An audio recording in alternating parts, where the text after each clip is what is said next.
ցավոք սրտի այն մտահոգությունները, որով Հայաքվեն սկսեց 2023-ին իրականություն են դառնում։ Ստալինի պես մարդ է պետք, բռնապետ է պետք, Դե զատո կարգու կանոն կա։ Մարդամեկը բացում է այդպես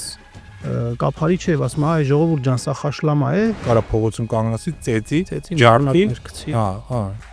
ու ասեն, որ սա պետություն է։ Փողոցում իրան տեսնելուց ասում է, ես քեզ ընտրել եմ, հələ արի ինձ հաշիվ տուր։ Տաղանդ ունեք, այդ գաղափարներ ունեք, կարող եք ձեր գաղափարները առաջադրեք, գնացեք եւ ստացեք այդ վստահությունը։ Այս ընդհանուր ավելի շատ բռնատիրական ֆոնի մեջ մենք ժողովրդավարության տղզյակ ենք եղել։ Որտեղ իրականության մեջ մեր մոտ ոչ ժողովրդավարություն կա, ոչ պարլամենտարիզմ։ Մենք իրեն գործուղել ենք այնտեղ, չէ՞։ Այո։ Արցախի հարցով զբաղվելու համար։ Իրենք է խոստացել են։ Գալիս է քո դուրը ասում է, ընկեր ջան, Արմեն ջան, Մենուա ջան, խնդրում եմ քո ձայնը դու ինձ, որտեղ ես սա կանեմ։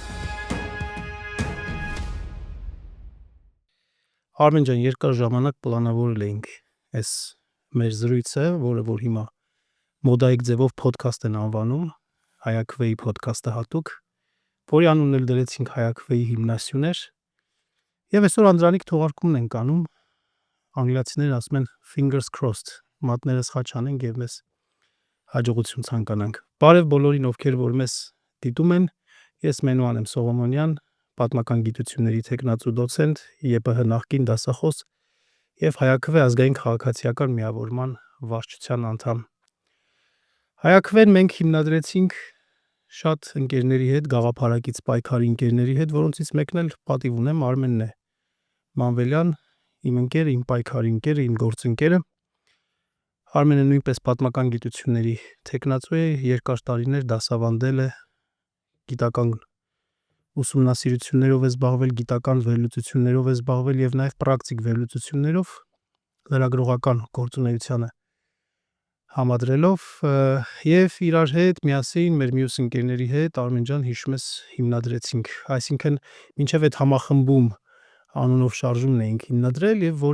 որը մի կարևոր պրոյեկտ սկսեց կյանքի կոչել կապված քրեական օրենսգրքում փոփոխություն առաջ բերելու հետ, որով Արցախի ճանաչումը այլ պետության կազմում եւ հայոց ցեղասպանության դերին նսեմացումը ուզում ենք, որ լիներ քրեորեն պատժելի արարք եւ առաջին անգամ երրորդ հանրապետության պատմության մեջ Հայաստանի հանրապետության առհասարակ թվերով չասենք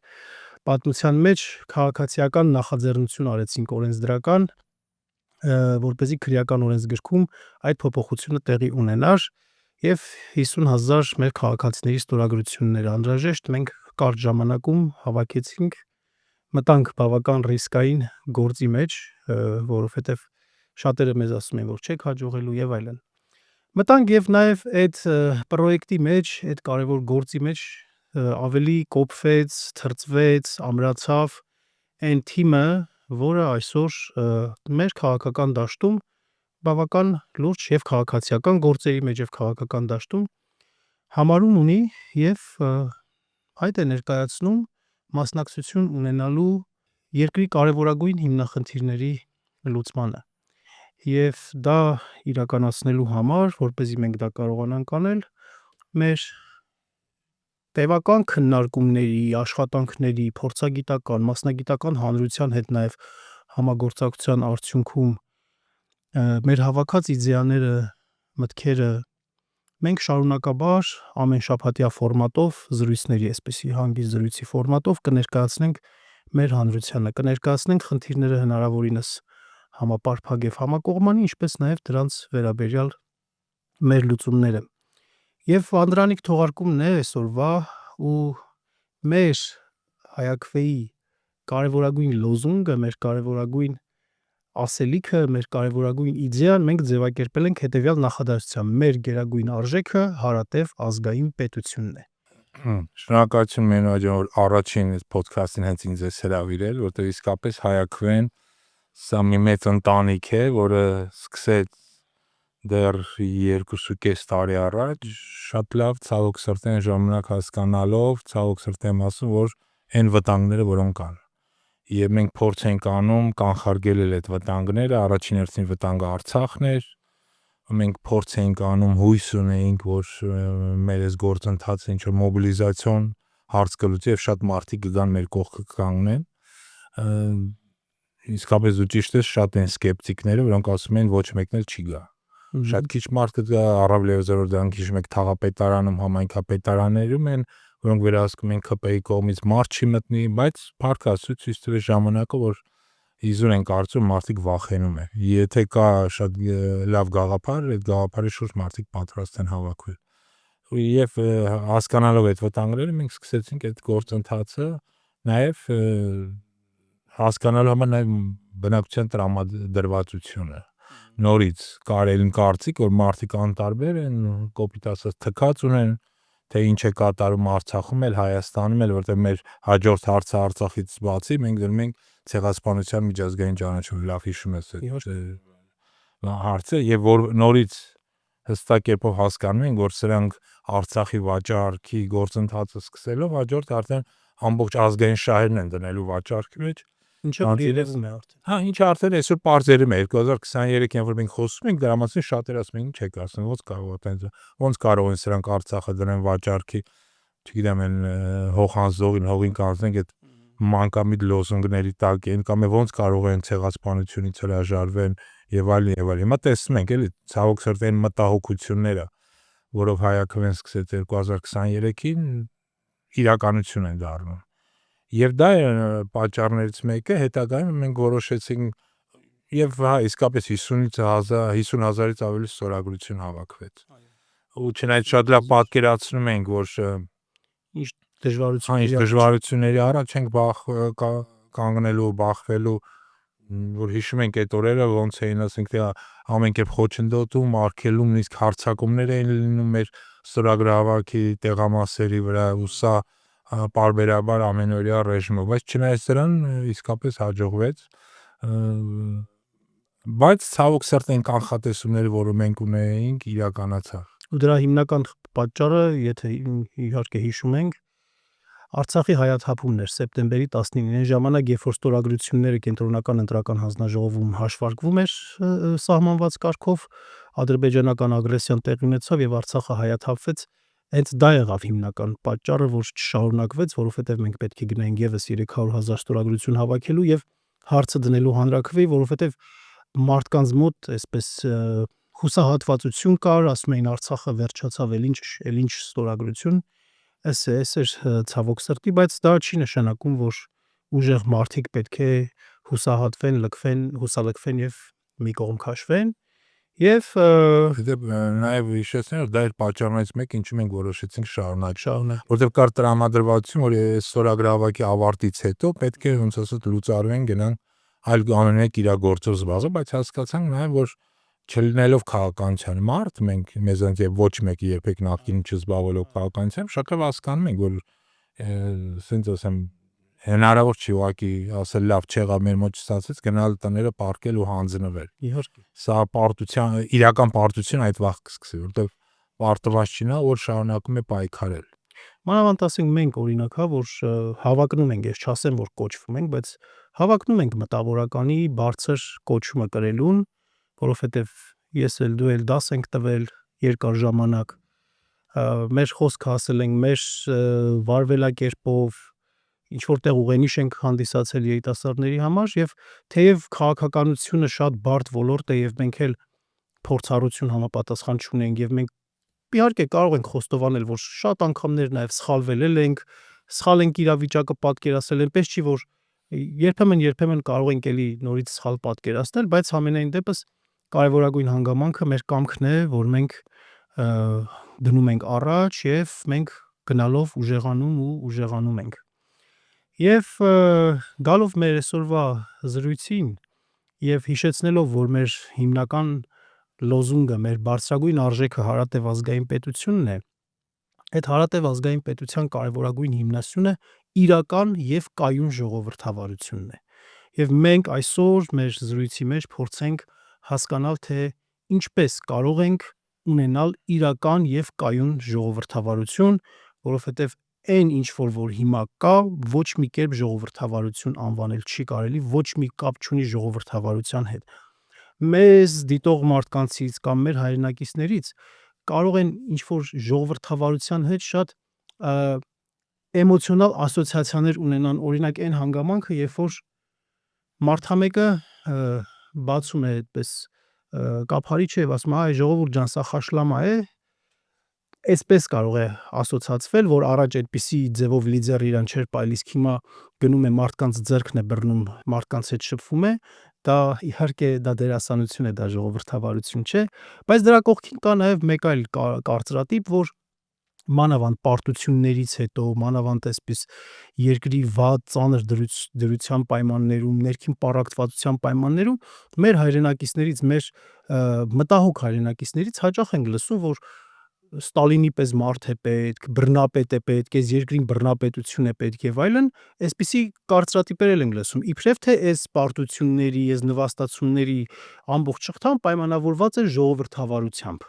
Հիմա նախ եւ առաջ առաջարկում եմ այս թեզը մի հատ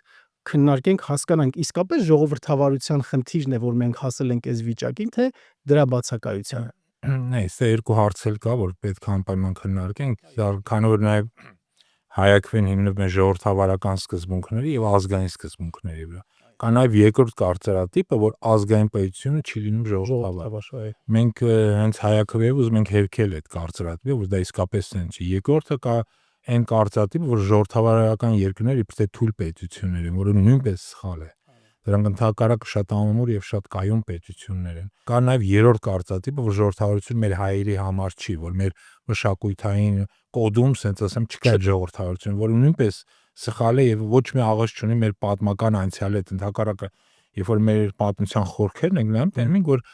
տարածաշրջանի ամենաժողովրդավարական համակարգերը կառուցող, ստեղծող, ներքին ժողովրդավարություն ունեցող մենք պետություններից եւ կայուն պետություններից։ Այո, երկար ժամանակ նույնիսկ այն շրջանում, երբ որ հայկական պետականություն չի եղել, բայց եղել է անկախ պետականություն, բայց եղել են պետականության մնացորդներ, տարբեր իշխանական համակարգեր, չգիտեմ, նախարարական համակարգը միջին դարերի, կամ էլ ավելի ուշ շրջանում մելիքական համակարգ, կամ ասենք Զեյթունի իշխանները, որոնք ավտոնոմիա ունեին Գերհզոր Օսմանյան կայսրությունում, բայց բացի դրանից այն համայնքները, որոնք գտնվում էին հատկապես, ես այլ եմ ուզում շեշտել հայաստանյան առաքելական սուրբ երկեղեցու հսկողության ներքո, որը փաստորեն մեր ասենց ասեմ իշխանական համակարգներ ներկայանում, ինքը նույնպես ժողովրդավարական է։ Ընդհանրապես ժողովրդավարության անդրադառնալ պետք է շեշտենք ավելի ժողովրդավարական եկեղեցի, քան թե մեր եկեղեցին, եթե համատվենք նույն կաթոլիկ, նույն ուղղափառ եկեղեցիներ կան հայոց եկեղեցին երբեք էլի չի եղել, որովհետև ինքը նույնպես շատ հստակ ներքին ժողովրդավարությունն է։ Այսինքն մենք պետք է հասկանանք նախ այդ մեր ազգային ժողովրդավարության արմատները, որի շուրջ փորձենք կառուցենք այն հարատև պետության գաղափարը, որը հենց դրված է հայակվեի հիմքում, որովհետև առանց ազգայինի, առանց ազգային ժողովրդավարության եւ առանց դրա պատմական, ասենց ասեմ, կապերի, որոնք մենք ունեցենք, ենք պատմականորեն մենք,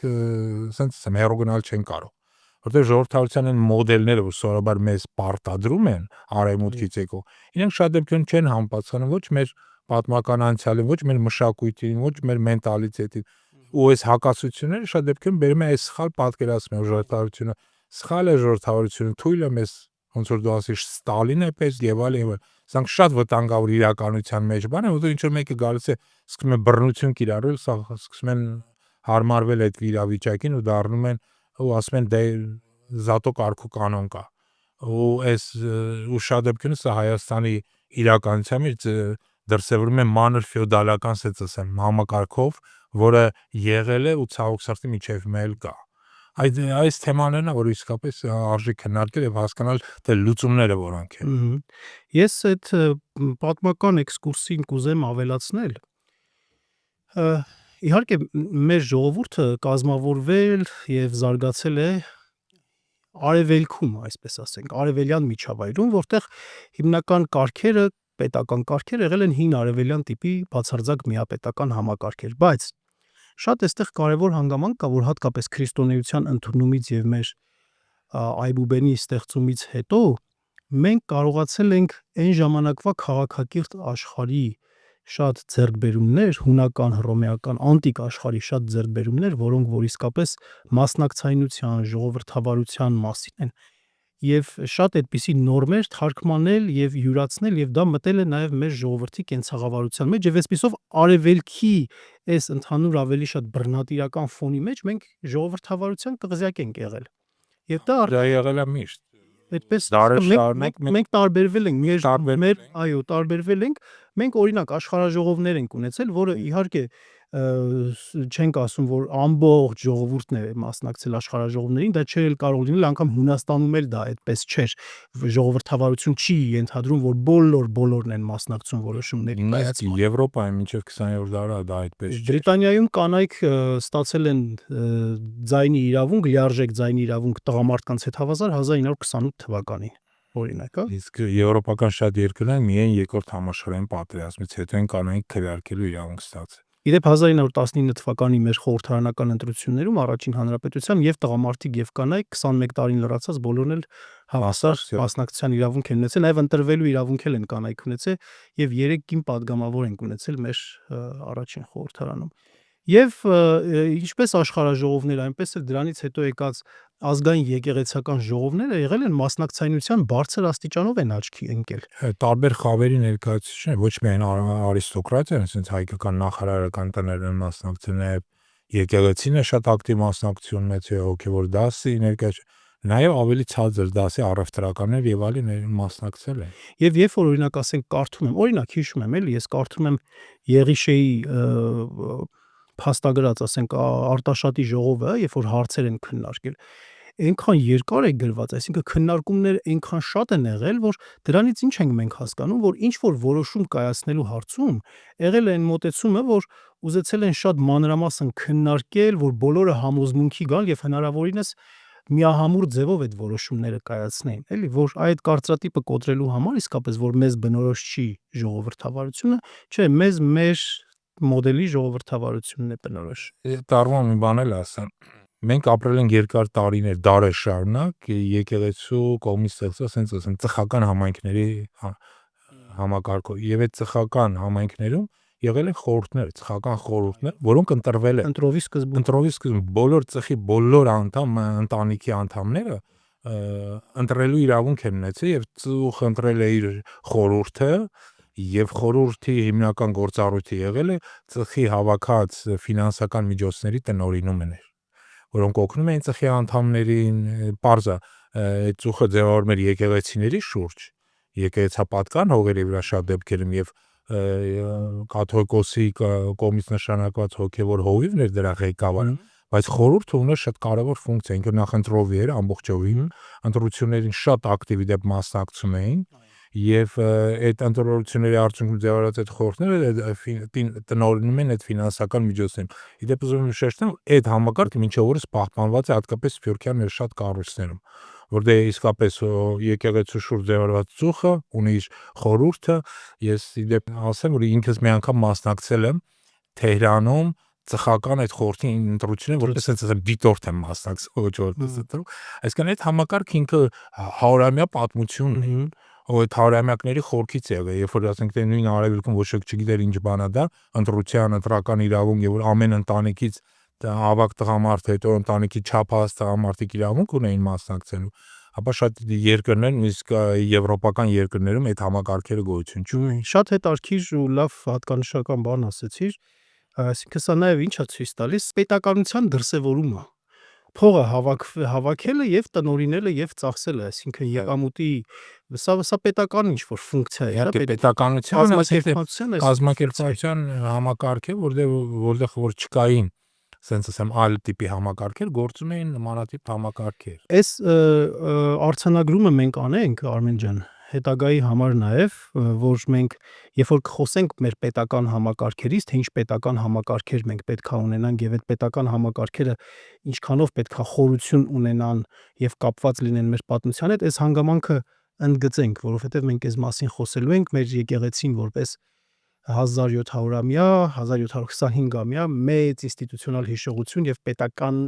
պետականության դրսևորումներ փաստորեն։ Բացի դրանից պետք է խոսենք նաև նոր պետական համակարգի կառուցման մասին ու հետագայում, որտեղ մեզ իսկապես իրական ժողովրդավարություն է։ Այո, իրական եւ կայուն ժողովուրդ։ Եվ այս ժողովրդավարության կայունության հիմքում պետք է լինի մարդկանց հնարավորությունը մասնակից լինել պետության կառավարման համակարգի։ Եվ նախկինում գործած Հայաստանի պատմության մեջ գործած այդ համակարգերի կարևոր պայմաններից մեկը այն էր, որ մարդիկ իսկապես իրենց մաս են կազմում, իսկ այդ ծխական համակարգի մակարդակում մաս են կազմում այդ խորհրդի ձևավորմանը, նրա ֆինանսների վերահսկմանը, դա գնում էր օգնության ծխի բոլոր անդամներին, հատկապես կարիքավորներին եւ այլն եւ այլն, այսինքն ինքը բավականին գրագետ կերպով կազմված համակարգ է եղել, որը նորից եմ կրկնում, այս դարեր շարունակ եղել է, այսինքն իսկապես պետք է արձանագրենք, որ ժողովրդավարական համակարգ հայկական իրականության մեջ միշտ էլ եղել է։ Եվ սա նոր բան չէ, սա արևմուտքից ներմուծված կամ մեզ պարտադրված չէ։ Այլ բան է, որ շատ դեպքերում արևմուտքից մեզ ներմուծում է չափանիշները, բոլոր այն չափանիշները, որոնց շատ դեպքերում մեզ համար անընդունել է, այսինքն մեր ժողովրդավարությունը հիմնված է հայկական արժե համակարգի վրա, որը էլի կարելի է մի օր ամբողջովին անդրադառնալ, թե ինչ ձևի պետք է պետությունը կառուցել, ինչ արժե համակարգերի վրա, ժողովրդավարության ինչ մոդելի վրա։ Շատ լավ։ Հիմա ես առաջարկում եմ անցում կատարենք ժողովրդավարության մի քանի կարևոր ատրիբուտների, քննարկմանը, եւ կարևորներից մեկին, լավ էսպես ասենք, ընտրական համակարգին։ Այսօրվա ընտրական համակարգը, որ կա Հայաստանի Հանրապետությունում, սա է նաեւ պայմանավորում, որ Հայաստանում ժողովրդավարությունը այսքան խոցելի վիճակում լինի եւ գրեթե չլինի, որովհետեւ ժողովուրդը փաստորեն ինքը չի մասնակցում քաղաքականությանը, քաղաքական process-ին չի մասնակցում, քաղաքականությամբ փաստորեն մի մարդ է այսօր զբաղվում Հայաստանի Հանրապետությունում։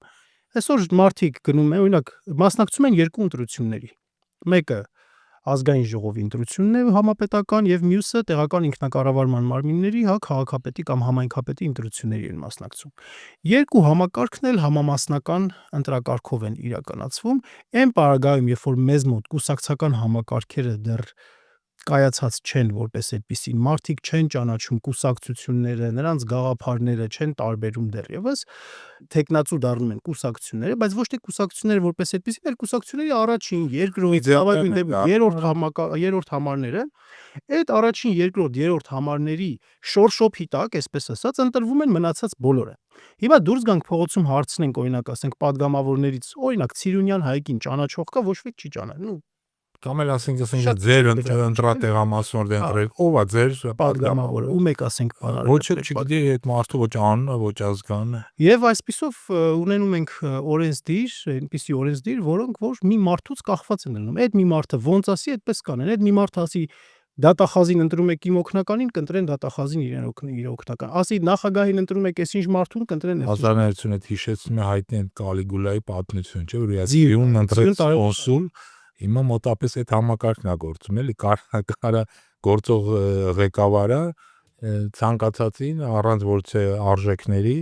ընդհանրապես որտեղ դա իր օգնականն է, իր վարորդն է, իր քարտուղարն է, նշանակել ցանկացած բարձր պաշտոնի։ Ու այսպիսի համակարգում մենք ունենում ենք նաև հաշվետվողականության խնդիր։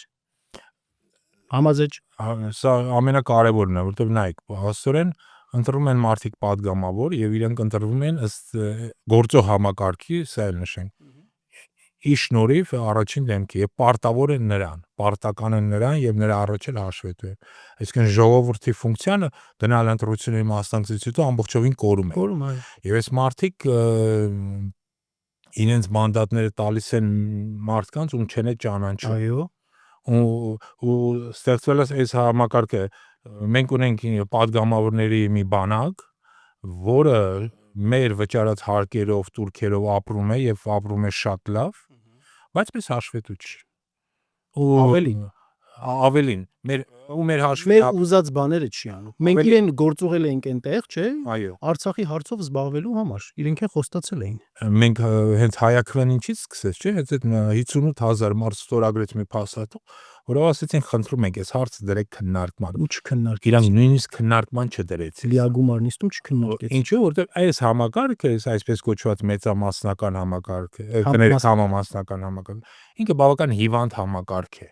Ինքը չի համապատասխանում մեր իրականությանը, սա էլ եմ ուզում հատուկ շեշտել, չի համապատասխանում մեր մենտալիտետին, որտեղ հայ մարդու համար շատ կարևոր է իմանալ ում է անձին, ում է ընտրում։ Մենք ասում ենք մենք անձապաշտը, չէ։ Խնդիրը առաջինը չէ, խնդիրը քո падգամավորն է կամ այն մարդն է, ով որ գալիս է քո դուռը ասում է ընկեր ջան, Արմեն ջան, Մենուա ջան, խնդրում եմ քո ձայնը դու ինձ, որտեղ ես սասականում, հետո վաղը միսօր մենք իրանց կպանջենք հաշվետվություն։ Երբ որ մենք եկանք քեզ աջակցեցինք, պաշտպանեցինք այս քո ծրագրի համար, որը շատ լավն է, ինչ է սարը։ Հիմա սովորական միջին վիճակագրական Հայաստանի քաղաքացին չգիտի ումից ինչ հաշվետվություն պահանջի նոց եմ գրում 107, չէ՞, կարծեմ պատգամավորներ ունեն։ 107, այո։ Նրանք ուտում խմում ապրում են ժողովրդի վճարած հաշիվներով։ Մենք ունենք ահռելի պետական բյուրոկրատական ապարատ, որը նույնպես ապրում է ժողովրդի վճարած հարկերով, բայց ոչ մեկը հաշվետու չի։ Ու նաև ունենք կներեք ոստիկանական համակարգ, որը հենց այդ ժողովրդին հարկ վճարողին կարա փողոցում կանգնացի ծեծի, ջարդի, ու ասեն, որ սա պետությունն է։ Եվ նույնն էլ տեղական ինքնակառավարման մարմիններում, երբ որ ընտրում են մարդիկ գնում են համայնքապետ են ընտրում, անձի են ընտրում։ Օրինակ ես այդ օրինակը քանի անգամ բերել եմ, Ալավերդիում մարդիկ գնացել են ավելի շատ ընտրել են Արկադի Թամազյան։ Արկադի Թամազյանը օրինակ ապրելու երկիր կուսակցությունով էր։ Չեմ ասում, որ բոլորը բացարձակապես, բայց մարդիկ գնացել են անձի են ընտրել։ Տեսել են այդ մարդու գործունեությունը, գնացել են ընտրել են մի անձի, մեկ էլ հետո ոնց ա եղել այդ մարդու Արկադի Թամազյանի հետ ավականի անցած մեկին, երկուսին բերել են ՔՊ-ի դաշտ եւ քաղաքապետ դարձել է այլ մարդ։ Հիմա երկրորդ կարևոր բանը, որ կարելի է կանգ առնել սրա վրա, այս համամասնական ընտրակարգի հետ կապված, մյուս կողմից արի հարցին նայենք Արմեն ջան։ Մեծամասնական ընտրակարգը, երբ որ մարդը գնում է կոնկրետ անձի քվեարկումը, հետո էլ փողոցում իրան տեսնելուց ասում է ես քեզ ընտրել եմ, հələ արի ինձ հաշիվ տուր, կամ չգիտեմ, ինչ որ մի հատ մեխանիզմ կարող ենք մշակել այդ մշտական կապի պահպանման։ Սրա հետ կապված էլ օրինակ այսպիսի մտահոգություն կա, որ կարող է քաղաքական չլինել ազգային ժողովը։ Այսինքն մեծամասնական ընտրակարգով մարդիկ քաղաքական ինչ-որ աֆիլիացիաներ չունենան, քաղաքական ուժերի անդամներ չլինեն, լինեն, ասենք, չգիտեմ, փողատեր մարդիկ կամ ինչ ասենք, տեղական հեղինակներ լինեն եւ այլն, ու այսպիսի մտահոգություն կա։ Մեր իրականության մեջ դա եղել է, էլի, այսինքն մենք ոնց ասած այդ փորձն Հիմա պետք է հասկանանք ոնց անենք, որ եւ անձը լինի, մեծամասնական լինի եւ այսպիսի բան չլինի։ Նայ մեխանիզմների հետ կապված այդտեղ կան մի շարք լուծումներ եւ առաջին հերթին դու նշեցիր քաղաքական կուսակցությունների խնդիրը։ Նայեք, որպեսզի այս հարցը լուծենք, նախ պետք է լուծենք կուսակցությունների խնդիրը։ Կուսակցական այն համակարգը, որ այսօր կա Հայաստանում, ինքը ասենց ասեմ հետ բոլշևիկյան կամ բոլշևիկյան ինչ-որ համակարգ է։ Եվ որ կուսակցությունը առանձին որպես համակարգ գոյություն ունի, ներքին իբրև ժողովրդավարություն կա եւ այլն, որոնք ընտրում են ինչ-որ համագումարներ են, իշում եք մասնակցություն միաձայն բոլորը մի տեխնացուին են կարող սա ինչ որ առումով նաև այդ ժողովրդավարության ծաղրուծանակի պես մի բան է, էլի։ Ու մարդիկ տեսնելով ոնց են գնում, ասենք թե ինչ որ համագումարին բոլորը միաձայն ընտրում մեկին, սկսում են ասել լավ, ես կազան միաձայն մեկին ընտրելու համակարգին։ Դա համար կուսակցական համակարգներ է վարկաբեկված։ Այն մշակումները, որ այսօր հայաքվեի ներսում մենք անում ենք, օրինակի մենք առաջարկում ենք հետևյալ համակարգ, որ կուսակցությունը պիտի ղեկավարեն այն մարդիկ, որոնք մեծամասնական համակարգով ընտրվել են։ Այսինքն նախ մեծամասնական համակարգով առաջադրված տեխնացուները պետք է լինեն կուսակցության ներկայացուցիչներ, ու այն բանից հետո որ իրենք հաղթարում են, ասենց ասենք արգելք, այսինքն ընտրվում են պատգամավորներ եւ այլն, սա նշանակում է իրենք ստանում են ժողովրդի քվե։ Այո։ Սրանից ավելի բարձր վստահություն չի կարող լինել։ Եվ հետեւաբար այդ մարդիկ էլ պետք է այդ կուսակցությունը ղեկավարեն։ Սենց համակարգ, ասենք թե օրինակի համար ինչ որ կուսակցությունից 100 մարդ մասնակցեց ընտրությունների, դրանցից 30-ը, 40-ը, 50-ը անցան, ուրեմն այս մարդիկը պետք է դառնան այդ կուսակցության բարձրագույն մարմինը։ Դեպ շատ երկրներում այդ համակարգը գործում է, Մեծ Բրիտանիայում։ Եվ սա շատ կարևոր է, որպեսզի դու որ քո քաղաքական գործունեության ընթացքում ամենակարևորը ստանա ժողովրդի վստահությունը։ Այլ ոչ թե գնաս ինչ որ մեկի պոչին կպնես, մտնես համակարգ կամ ասենք թե լինես թաղային հեղինակություն, ոչ մի կուսակցական պատասխանատվություն չունենաս, ու ընտրվես քո թաղից բան, որպեսզի քո պատգամարը, որպեսզի քո անձնական կամ չգիտեմ մտերմական համակարգերը լուծելու։ Այսինքն անկախ նրանից այդ կուսակցության մեջ ով է հիմնել, ով ինչ ազդեցություն ունի, մեկը ավելի այդպես չգիտեմ ազդեցիկ է, մեկը ավելի շատ փող ունի, մեկը ավելի շատ կապեր ունի, ծանոթություններ ունի, բայց այստեղ կարևոր հանգամանք է կուսակցության որոշումների կայացման սանդղակով առաջ գնալու եւ այդ կուսակցության կողմից առաջադրվելու տեսանկյունից կարևոր հանգամանք է հենց ժողովրդի վստահության քվեն։ Այսինքն կուսակցական ներքին համակարգը մենք առաջարկում ենք որ դառնա արտաքին համակարգ, արտաքին կուսակցական շատ կարևոր է։ Կներես, նայեք, հենց այս օրերին այսպես կոչված իշխող կուսակցության ընտրություններ ներքին տեղ ունենում, եւ որ իրանք ունեն նաեւ падգամավորների խումբ, բայց քանի որ այս падգամավորները իրանք ինքնուրույն անձինք չէ,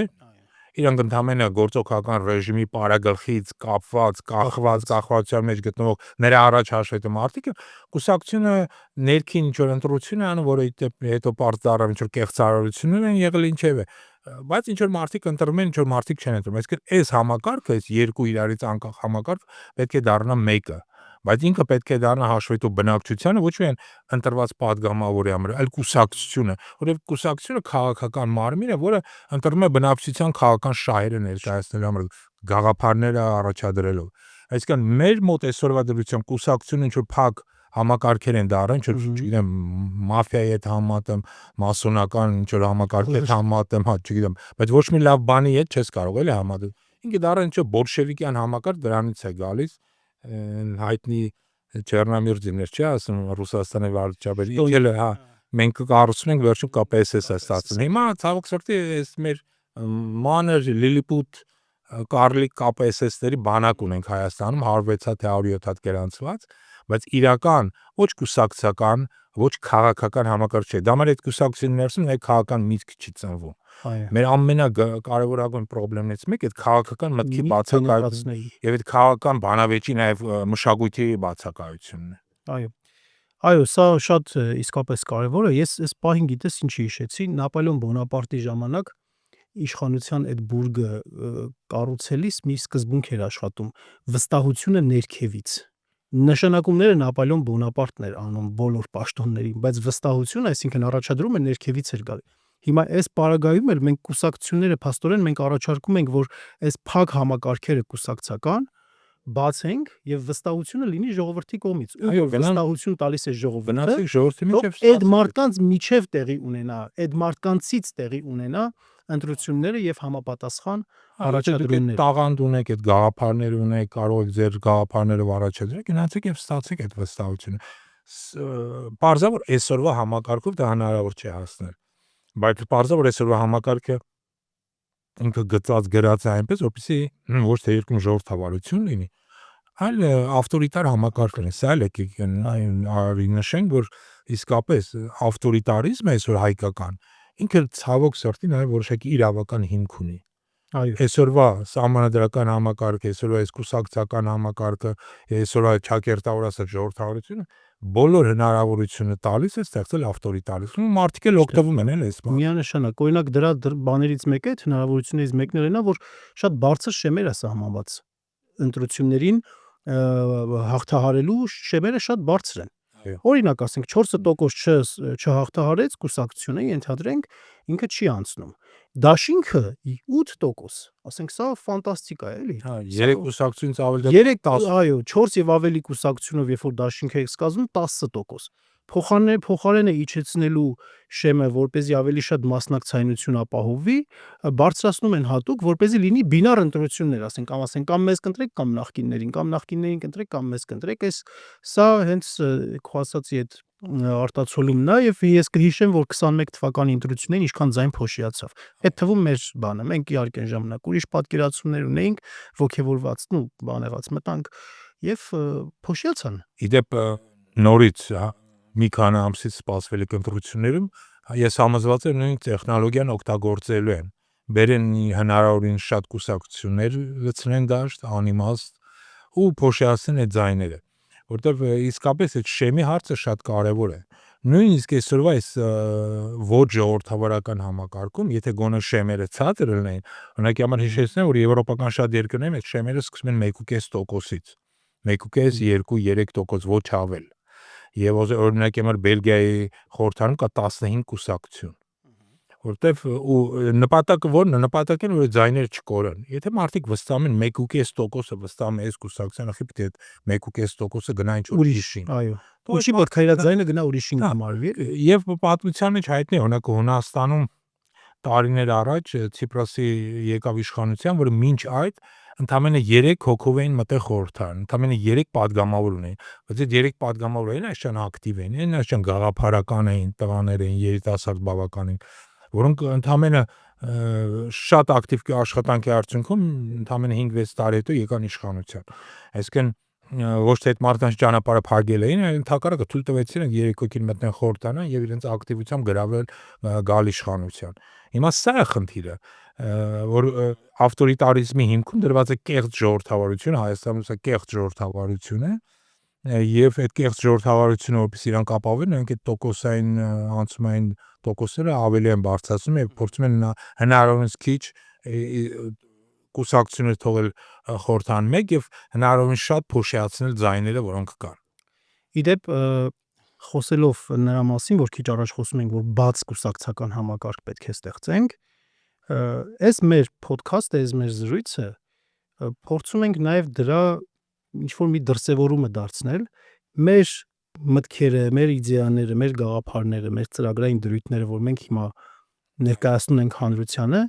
մենք շատ մեծ կարևորություն ենք տալիս հետադարձ կապին, հանրության արձագանքին եւ առիթ օգտագործելով բոլոր մեզ դիտող հայրենակիցներին կխնդրենք, որ այդ մեկնաբանությունների դաշտում կլինի կամ մեզ հետ մասնավոր կապի միջոցով կլինեն իրենց կարծիքները, տեսակետները արտահայտեն եւ մենք անպայման այդ ամեն ինչը Մենք կարող ենք պայմանավորել նաև հետևյալ կերպ, եթե մարդկանց իսկապես հետաքրքրում է այս թեմաները, որոնք շարունակական ես կարծում եմ կա պահանջարկ ծրագիր։ Ես էլ եմ համոզված, մենք կարող ենք հետագայում արդեն ուղղակի հանդիպումներ էլ կազմակերպել դահլիճային եւ խոսալ իսկապես այն խնդիրների, գաղափարական խնդիրների մասին, որ հայաքվեն բարձրացնում է մեկ, խոսալ այն լուծումների մասին, որոնք մենք տեսնում ենք, որտեղ օրինակ լուծումներից մեկը մենք այսօր ներկայացեցինք։ Մենք 3 լուծման ենք ապա։ Մենք ասել ենք, որ մեծամասնական համակարգի անցումն է ճիշտը եւ պարլամենտական ընտրություններում համապետական եւ տեղական ինքնակառավարման ընտրություններում մենք ասում ենք, որ պետք է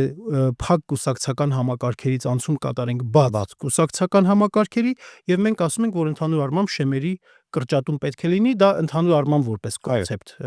որպեսզի մարդկանց ձայնը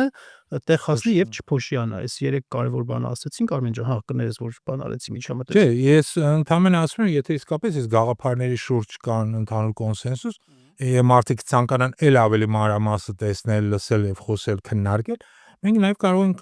դահլիճային հանդիպումներ կազմակերպել մեր համախոհների, մեր գաղափարակիցների, նույնիսկ մեր քննադատների հետ տենց։ Իդեպ Արմեն, նախ ես մեզ դիտող հայրենակիցներին ասեմ, որ Արմեն Մանվելյան մեր հայաքվեի պետաիրավական հարցերի բովանդակային հանձնախումբն է ղեկավարում, այս թեմաները քննարկվում են հենց այդ հանձնախմբում, որոնց ես եւս հատված այդպես մասնակցություն ունենում եմ։ Ես հիշում եմ մի հատ լավ գաղափար էր քննարկվում, մեծամասնականը էլի ոնց անենք, որ մենակ ուժեղ տղերքը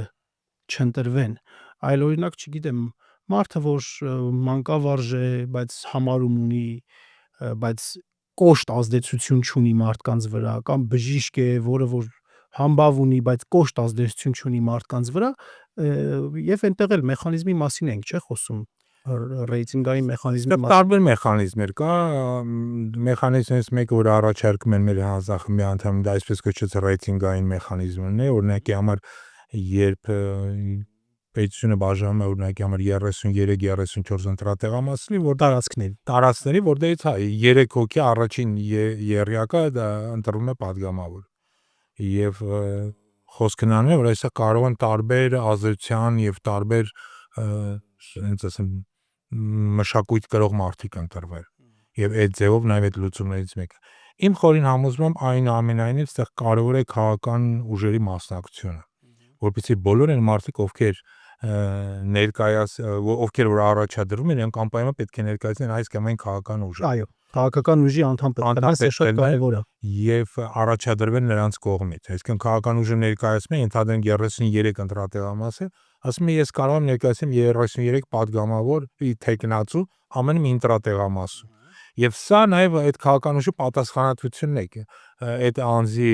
վարքի, բարքի, չգիտեմ, պահվածքի եւ այլի համար, որպեսզի ներեկել են վարք, որ հիմա մենք տեսնում ենք այս խորհրդանում, հայախառն իր հարվածելու եւ այլն, որպեսզի դրանից վերանան եւ խորհրդանը իսկապես դառնա ոչ թե իշխանության պաշտպանության տեղ, այլ դառնա քաղաքական քննարկում, բանավեճի կենտրոն, բանավեճի իսկապես լրջագույն քաղաքական բանավեճի, որ դու նույնիսկ համաձայն չես քո օպոնենտի հետ, բայց հաջողիկ ստանաս իր բարձր որակի խոսքից եւ այն տրամաբանությունից, որ ինքը դնում է իր քաղաքական խոսքի մեջ։ այլ ոչ թե միած սեռական բնույթի հայանք տածը։ Ցավոք սրտի այսօր խորհրդանը դա է։ Այսօր ընդհանրապես մեր քաղաքականության մեջ ծանրության կենտրոնը խոսքից, մտքից, բանավեճից տեղափոխված է դեպի հայհոյանքը, դեպի բռնությունը, դեպի մնացած վատ հորի դրսևորումներ։ Այս համակարգը բերում է եւս մի երևույթի շատ վատ հորի, դա ատելությունն է, որ կա այսօր մեր հանրության մեջ։ Եվ ցավոք սրտի գործող քաղաքական ռեժիմը իր նաև դիրքերը ամուր է պահում այդ ատելությունը գեներացնելով, ատելություն տարածելով, մի հասարակությունը բաժանելով, կիսելով, պառակտելով եւ միմյանց դեմ լարելով։ Այն հայտնի հին հռոմեական բանաձև բաժանիր, որ տիրես սկզբունքով։ Սա նույնպես, եթե դու նայում ես, սա գալիս է հենց այս համակարգից։ Այսինքն, երբ որ դու հրաժարվում ես համակարգից, բերում ես իրական ժողովրդավարական համակարգեր, տեսնում ես խոսքն էլա փոխվում, վարքն էլա փոխվում, պահելաձևն էլա փոխվում, որովհետև ժողովուրդն է վերահսկում։ այո, որտեղ ժողովուրդն ուտելում է, որ այն մարդը, որ այդ վարքից դուրս է եւ այլն, իրան ուղղակի ժողովուրդը չի գնում, չի ընդունում, քիչ ինչ որ հայախառն սեռական բնույթի հայանքներ տվող ինչ որ անձի ընտրեն, այո, ով է ուզում։ Եվ մի վերջին այսպես թեմա քննարկենք, հաշվի առնելով, որ թեև շատ հետաքրքիր եւ շատ կարող ենք ծավալվել եւ դեռ մենք էլի առիթներ կունենանք խոսելու ժողովրդավարության թեման, այսպիսով չենք սպառում իհարկե, բայց մի կարևոր հանգամանք էլ կա, մի կարևոր կարծրատիպ էլ կա մեր հանրության շրջանում, որ այն համակարգը, այն կառավարման ձևը, որ այսօր որ կա, պարլամենտական կոչվում է եւ իբրև թե դա է նաեւ մեր դժբախտությունների պատճառը։ Մի հատ հասկանանք այն ինչ որ հիմա կա, իսկապես պարլամենտական է թե պարլամենտական չէ, եւ եթե հիմա չքննարկենք, հա, որ կառավարման ձևն է ավելի լավը, նախագահականը, կիսանախագահականը, բայց դիցուկ կանգ առնենք պարլամենտականի վրա, իրական պարլամենտական համակարգը արդյոք թույլ կտար այս վիճակը, ժողովրդավարության այս խոցելի վիճակը, բնականաբար չէ։ Հա, սա շատ կարևոր հարց է, Մենո ջան բարձրացնել, որտեղ իսկապես նորից գնում է քաղաքական համակարգերի նաև վարկաբեկման գործընթաց։